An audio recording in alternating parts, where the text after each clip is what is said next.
Now, inherent risk. So this question is about inherent risk. Do you know what inherent risk is? Because it's the third component of the audit risk model. The inherent risk, one, is not influenced by the amount of work or other testing performed by the independent auditor. Simply put, can the auditor influence the inherent risk? And here what they're saying, it is not. Is that true? And the answer, yes. Inherent risk is not influenced. What is inherent risk? Inherent risk is the risk of a material misstatement that you find in the financial statements arising from errors or fraud or omission as a result of factors other than control risk.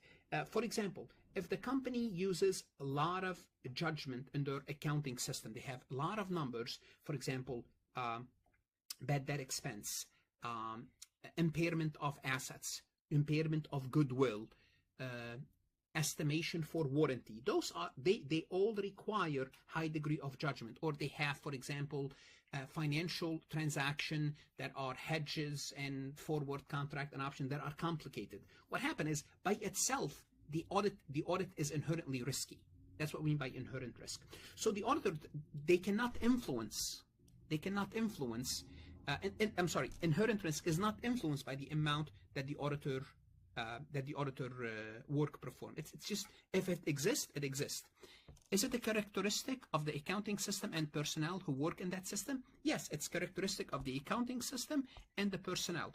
And what do I mean by personnel? I spoke about the accounting system, but the personnel too plays a role. So if you have managers, if you have people that are known not to have good ethics, that's what we mean by personnel. They are known not to have good ethics.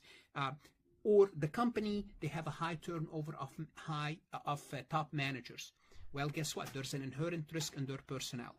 So I would say both of these statements is correct, both 1 and 2. The auditor does not influence inherent risk. So what do we do with inherent risk? We assess it. We look at the inherent risk and we kind of give it an assessment. And based on that, we plan our audit. Now, if the inherent risk is high, if they are risky, then we have to do more work. Okay? But this is basically the definition of inherent risk, which is the third component of the audit risk model that I showed you earlier. Want to see more CPA exam multiple choice questions solved step by step? At farhatlectures.com, you will get hundreds of video solved MCQs step by step, including previously released AI CPA questions, previously released AI CPA simulation, in-depth lectures and resources to prepare for the CPA exam, AI tools that's going to help you study smarter, not harder, CPA exam podcast lessons where you can learn on the go. And also you will get the personal guidance of support of Farhat and his team. If you are serious about passing the CPA exam, this is your next step.